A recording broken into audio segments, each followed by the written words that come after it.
Masa tenang tapi tidak tenang. Masa tenang pada kontestasi pemilihan umum 2024 seharusnya menjadi masa yang benar-benar tenang sebelum melangsungkan pemungutan suara. Namun faktanya, masa tenang terlihat dengan jelas digunakan sebagai jalan pintas untuk mempengaruhi suara masyarakat sebelum hari H pemilihan.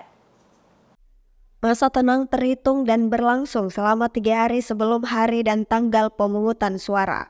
Namun sayangnya 3 hari terakhir sebelum pemilihan digunakan sebagai ajang menggunakan segala macam cara untuk mempengaruhi suara masyarakat.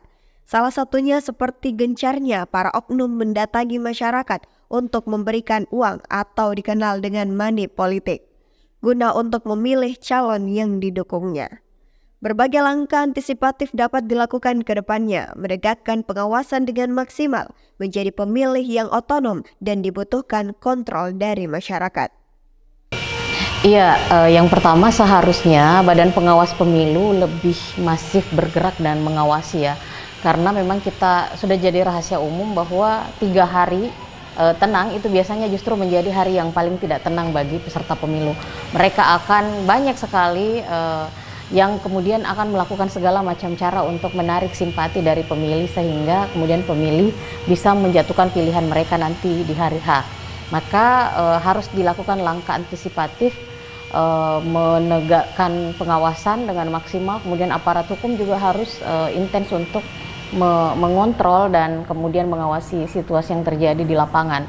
Karena banyak oknum yang tidak bertanggung jawab yang kemudian mengambil cara pintas dengan mendatangi pemilih, memberikan iming-iming, bahkan bisa jadi mereka banyak yang kemudian menggunakan cara-cara curang seperti memberikan money politik, amplop-amplop yang kemudian bisa membeli suara pemilih. Nah, ini yang kita harapkan itu tidak terjadi.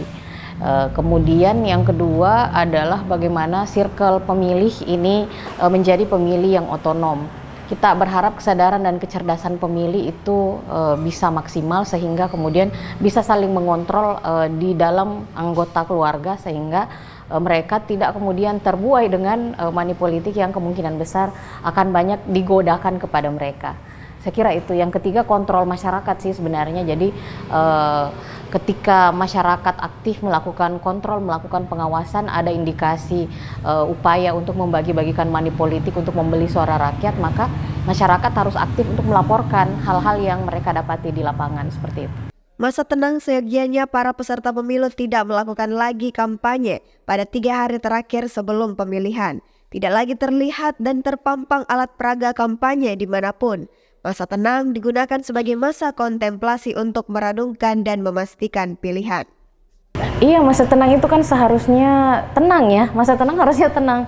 Jadi peserta pemilu sudah tidak melakukan kampanye, kita tahu bahwa di 3 hari terakhir nanti itu, selama 3 hari tersebut sudah tidak ada bahan kampanye yang beredar, sudah tidak ada alat peraga kampanye yang tertempel di jalan-jalan, sudah tidak ada baliho, itu semua sudah clear, sudah bersih dan memang masa untuk melakukan kontemplasi bagi pemilih siapa kira-kira yang kemudian akan mereka jatuhkan pilihannya di TPS nantinya, karena pilihan mereka itu akan menentukan bangsa ini, daerah ini 5 tahun ke depan akan dikelola seperti apa.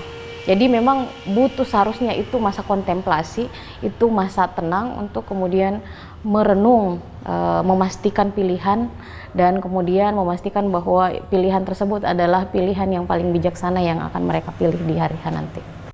Masa tenang seharusnya masyarakat benar-benar memaksimalkan hari-hari tenang untuk memastikan siapa yang akan dipilih di TPS. Juga semua masyarakat sebaiknya menggunakan hak pilihnya karena berpartisipasi pemilih akan sangat menentukan bagaimana bangsa Indonesia ke depan. Aminah Rahmat, Muhammad Syaiful, Unhas TV.